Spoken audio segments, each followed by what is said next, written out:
and 3. Hi, everyone. It's Denise Brown from the Caregiving Years Trading Academy. It's Saturday morning, just about 8:30. Every Saturday, I get together with 2 colleagues. We've so enjoyed our conversations over the past, oh my gosh, 8 months or so. And we thought we would invite you to join us once a month so you can hear what we talk about. And today we're going to talk about the holidays and how to make the holidays festive for family members who we might be worried about keeping them safe, and then how to involve everybody in the holidays, regardless of where they live. So joining me today are my 2 friends, Susan, who is the Business Development Director for Gentle Home Services, which is in Deerfield, Illinois. Good morning, Susan. Good morning. And then Ellen, who is our senior housing expert. She's also in the Chicagoland suburbs. She keeps us really greatly informed about what's going on in the senior housing industry, especially during times of COVID. So good morning, Ellen. Good morning, everyone. Happy to be here. Okay, so how are you guys feeling about the holidays? I'm excited for new adventures and new ideas and doing things differently. I'm all on board that as much as I want the old way and the old traditions, I want everyone to be safe, and I'm willing to explore new things. Creating new traditions. All right, that's awesome. So you're giving us a shift in our perspective. This is an adventure we're about to start on. Okay, Susan, how about you? You know, it's going to be different. Usually in the fall, I get to visit my family in Seattle, and I don't know when I'm going to be able to fly again. But I do have family here, thankfully, and we're just going to celebrate a little bit differently. And it is what it is. So embrace it and just move on and welcome it and love it. I was thinking about you, Susan, actually yesterday or today, and your trips to see your sister and her family. And typically it was a trip to a football game too. So It wasn't just visiting family, it was also watching your nephews play football, which was so huge. Yeah. And that's just been a huge, letdown this year because the kids haven't been playing. And their game today has been canceled because of COVID. So, at least they get another year of eligibility. So this year really doesn't count. But, when you're, 21, 22, you want your life to start, and if you get recruited to the NFL, or do you need to start looking at like, okay, I got to get a real job now, out of football, it's a tough decision for these kids to make. So we got through Thanksgiving, and I want to say that I felt like the Thanksgiving I had with my parents actually was really successful. And I ended up enjoying it because I wasn't driving my parents and I other places. I just went to their apartment. My niece joined us. I had ordered a dinner from one of our local grocery stores. I brought the dinner over on Tuesday, and then my niece and I prepared it on Thursday, and we sat down and ate and really enjoyed it. It just felt like a very easy holiday. There was time for us to really engage in some great conversations. It felt fun. So that has given me hope for the upcoming holidays that we're going to celebrate. So let's talk a little bit about how we can stay safe if, for instance, family members want to visit another family member with dementia, for instance. How can we make these visits happen in a safe way? So Ellen, what do you think? Well, one of the first things I want all of us to remember is that when we're visiting in person, COVID-19, it does not take the holiday off. So when we go into our old traditions and our old routines, we tend to get very comfortable and think that everything is like it was last year. And so the masks come off and we sit back and we double dip in our dip and we share food and, we take from the same plate. We forget all of those things that we're taught and practiced every day. So what was a buffet table now has to become a plated table and things like that. So when I work with my clients that have persons with memory loss and impairment, and we're going to be getting together for the holidays, there's some real specific things I want people to remember. So if your loved one lives alone and spends a lot of quiet time, going into a new home, a different home than yours, where there's a lot of people and a lot of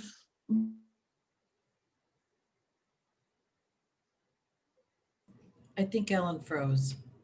Did she freeze for you, Yep, Susan? she did. Okay, okay. So I'll just keep us going and then Ellen will rejoin us. Something that she was talking about really made me think that we can structure visits with That person with, very, oh, oh, go we ahead. lost you for a little bit. Something that you were saying, Ellen, made me think, if we do want to have a visit with a family member with dementia, I think it would be helpful to think about the visit not happening during meal times, because we know that it's during meals that we are most at risk for COVID because we take the mask off. Mhm. So masks for the visits.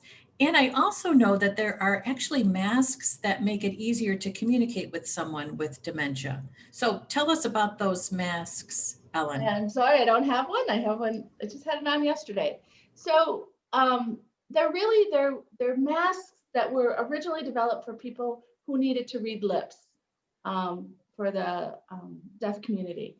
And persons with dementias, everyone who works with that group jumped right on them. They were really hard to get for a while. Now they're available.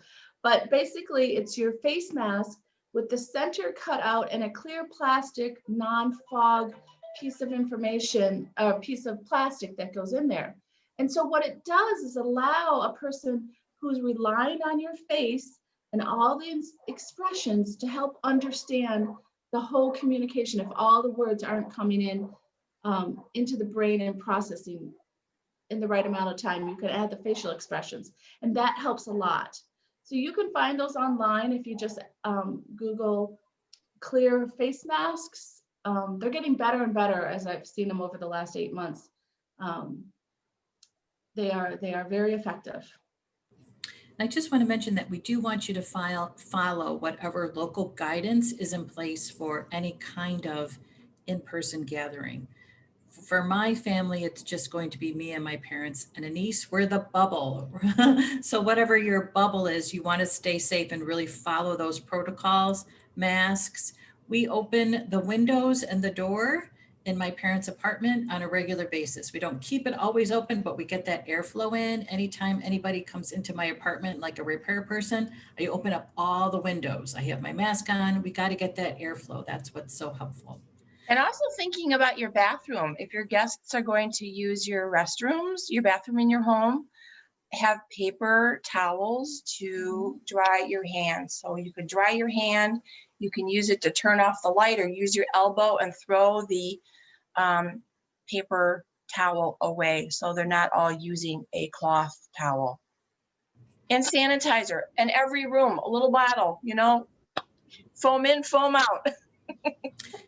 Yeah, I'm really on board with this idea that whatever small visiting we do is not during mealtime, because that mealtime really adds so much into that risk time, sharing Yeah. utensils, not wearing masks. Yeah. Okay, Susan, you did a little research about gifts that we can give during the Oh, this was the fun part of this this assignment. A couple years, well, I'm gonna backtrack a little bit. A couple years ago, I made my parents a memory quilt.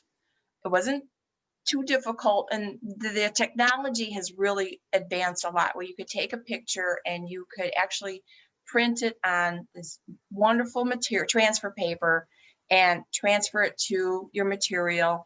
So you have an outline of your favorite family photos, and you just embroider it and put a backing on it, and what a wonderful keepsake. And I gave that to my parents, and my sister has it now. Baked goods. Why not make your mom or your grandmother's favorite, baked good recipe and put it in a beautiful box with your family pictures on it? So easy, but they're going to remember the taste. And then they have the picture, the box decorated to enjoy afterwards. For people that are hearing impaired, you can get a CapTel phone, those caption phones. They're free. And they're great. It's a nice gift that you still have to have a telephone service and you need to have internet service. My favorite gift is View Clicks. It's a smart frame. Remember the digital picture frames that came out a couple years ago? Pictures would change every 15 seconds or 15 minutes or whatever. You could set it on a timer. This takes it a step further. You can set it, pictures rotate, and now the family member can pop in and video call. And they're auto answered, so you don't have to worry about your older adult having to get up off their chair, walk and fall to a phone. It just bings and it's like, hi, we're here. How are you? It's great for someone who has limited mobility and you just want to ping in and say hello. There's no technology to learn. The family uses the mobile app to share and set up the pictures, and they can use that to make video calls. And there's two options. There's a 10-inch screen and a 15-inch screen for those that might have a little visible challenge. So Okay, that's my that's favorite awesome. gift. I am thinking about the baking part. Okay, so there are possibilities that we're not going to do any in-person visiting and we're going to do visiting over Zoom, virtual visiting. So Ellen, how can we ensure that the person with dementia is engaged and understands that virtual visit so it feels really helpful for the person with dementia and the others who are visiting? So with the new technology of talking to someone on a screen, not face to face, the bigger you can get the picture so that the little screen that you're looking at kind of looks like a person, the better off. So I'm recommending that you get the Zoom call up on your large TV. Trying to do it on a phone that's this big is really small, and it's a hard concept to understand. When you pop it up, get an HDMI cable and hook it up there. Somebody go over to the house before the holiday and arrange that. I think either person you're seeing, even just a senior with vision loss or a person with memory loss, will be better able to understand what is a Zoom call. We Zoom all day long, we get it, but I'm not so sure our senior population totally understands what it means to have 5, 6, 12 screens up there with people popping in. And then also make sure if you do that, set it on speaker view so that your parent or your grandparent that's watching it is really going to see the person talking and not try to figure it out that it's one of the 10 boxes on the screen. Yeah, good point. I was telling Susan and Ellen before we went on our live show that I did buy a couple puzzles that I'm not sure if my parents and I are going to be able to do, but I thought I would try. And then if they can't, I will. And the idea is Christmas Eve is typically the time we get together with family and celebrate, and there's activity and, you know, lots of fun. And I thought, well, we're not going to do that this year. So what's the fun I can bring? So maybe doing some puzzles, and I think about some other things that I'll bring. And, you know, if they say, nah, that's okay. We don't want to, that's all right. I'm okay with that. I'm not going to take that as a judgment. I'm just going to say, oh, okay, we're just going to have a quiet holiday. But I'm trying to think of something that feels like fun that we can do to replace the fun that we would have had. You know what also is really, it's a kind of a quiet activity, but so therapeutic, is coloring. And I'm not talking about coloring with, I mean, they have beautiful colored pencils now. Oh my gosh, where's my Crayola 64 color box? Oh yeah. You know, and if everybody did, you know, the same picture, everybody's going to have a different style and different color palette, but pull them all together and put them in a picture frame, and, you know, use that as a memory token for your holiday this year. Let me share 2 things that I've experienced on different Zoom calls. Earlier this week, the Alzheimer's Association in Illinois had a very nice Zoom party for the volunteers, of which Susan and I are both volunteers. And Joe out of the Rockford chapter, he's so great. He sets up Zoom rooms with breakout rooms, and we play categories. And it's just a fun way that 15 of us got together, and it's kind of like we were in person, and we goofed around and we say that word doesn't count and things like that. So you can get creative and create that home family environment, but we're just going to put it on a screen this year. Mm-hmm. Another thing I did with my family, another side of my family where There were probably 23 of us online, and we have 3 age groups. We had the 18-year-olds, we had the 30-year-olds, and they had the over 50s in the group. And each of us have different skills. And so they graciously volunteered to go on Zoom so that we could understand that platform. And then our little 30-year-olds figured out how to get a game online. And again, going into breakout rooms. So we used everyone's strengths of what they were good at, because I know that I cannot get a gaming thing where I could zoom in and out of the room with my cursor and things like that. And we were able to play together like that. So you can get really creative and use the skills of your whole family, because there's probably one techie person in there who will be able to figure this all out for everyone. Bingo is a really good one that you could do online. Oh yeah, we just did that the other day. It was a blast. It was so much fun, and it's free. We found a free site. You get free bingo cards. You can have them decorated with, holidays and different events. It was so much fun.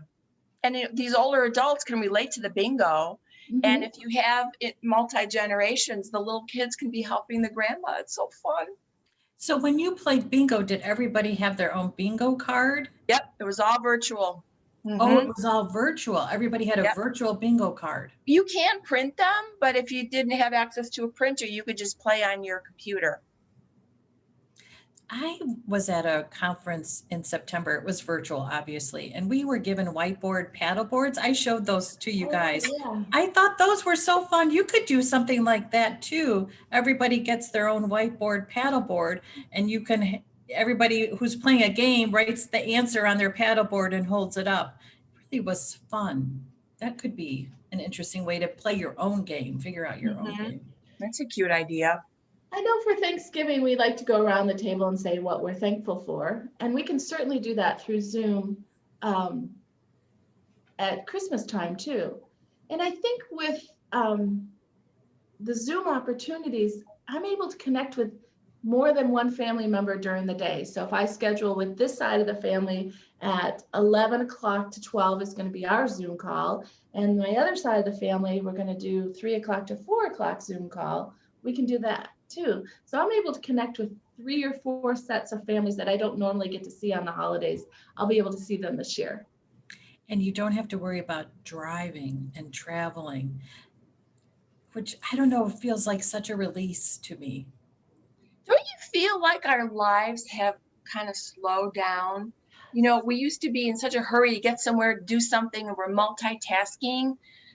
For me, this whole experience has given me an opportunity to put my pause and realize, what am I doing all this stuff for? It's not necessary. It's driving myself crazy. And then you forget, did I do this? Did I do this? I think from all of this, I've learned that it's okay to not multitask. I don't have to do everything all the time, every day. It's just not worth it. Your values shift. I appreciate time with you, time with me, time alone, quiet time, which I haven't had for years, and have that time to think and reflect on what is important to me and my family. You know what's interesting? I started this resilience project in November, and in December, we're doing 30 days it's be present for 30 days. And every day I post a prompt. And this morning, the prompt I posted was be present to what fits. Because we are so used to just being on autopilot, we don't really reflect on what's the value, what's the priority, what's the responsibility, how does it fit, what doesn't fit anymore. And I think if we are more aware on a regular basis of what's working for us and what isn't, I think that's how we kind of get rid of the clutter. It's been really helpful for me to think about what's my focus. And these prompts every day, I know I create the prompts, but I actually am like, oh my gosh, yeah, what is it that fits right now in my life and what doesn't? And how can I, even on a temporary basis, just say, I'm not going to keep it. The other 30 days that we're doing is part of our Healing Our Way website. And so we're doing 30 days of healing, and that healing also around a fit. If you've had a loss, you wonder, how do I fit in my life right now? And it feels like you don't fit. But it's not you that doesn't fit, it's your responsibilities or relationships or rituals that don't fit because they've changed. The loss has changed them. So thinking about how do you heal what no longer fits to create what could fit. I also think this gives us a way of looking at our day as being a choice that we can make rather than, oh, I have to, I should, I've got to. If we can add some Now it's I want to. right, exactly. It gives us some I get to. choice around. Yeah. Mhm. Okay. Anything else you guys want to add before we close? I'm going to reiterate saying that this upcoming holiday season is a new opportunity for us to think about different ways to do things. Like you said, Denise, to fit where you are today. If you are a carer and you are completely overwhelmed, I'm looking at Susan's Christmas decorations behind her, and they're just beautiful. I know you worked really hard on those. And but you know what? If all I want to do is put up one tree, small tree, because that fits where I am right now today, because my plate is very, very full, then that's okay. And as long as I get to look at my little tree and I still feel like I have Christmas in my life, then that works out just perfect for me. Mhm. Yeah, good point. Yeah. Susan, we do commend you on your ornament making and your ability Yes. to make wreaths. Well, Okay. Denise, you shared that wonderful website where you can download pictures from. That's my virtual I know background. it's a Pixabay photo. So Yep. pixabay.com is where Yep. you can get public And my domain hair now images. matches my ornaments. Silver is the new blonde. I told Susan before we started that she glitters and glows and sparkles. She's an ornament. I want to mention too that I actually have, for my own personal traditions around the holidays, I am not putting up my little Christmas tree because I was like, oh, that just sounds awful. It's a little tree. It does not take time. It's a little fake tree that I literally set up. But then I've got little ornaments that I have to hang for some reason. That just sounds awful to me. So I am not doing it. I am only taking out the ornaments and the figurines that I like, and anything else I'm not doing. So I love that reminder, Ellen. What fits right now? And if it doesn't fit, don't do it. It's okay. Create a new Right. tradition for yourself. And even if it's just for this year, that's what you do for this year. You can always revisit it next year. Okay. Ellen and Susan, thank you guys so much. Always great to connect. And thanks everybody for watching. Keep us Thank you. posted on how you're doing. We do want to know what topics you'd like us to talk about and how you are managing during the pandemic. Okay, thanks everyone. Bye-bye. Bye.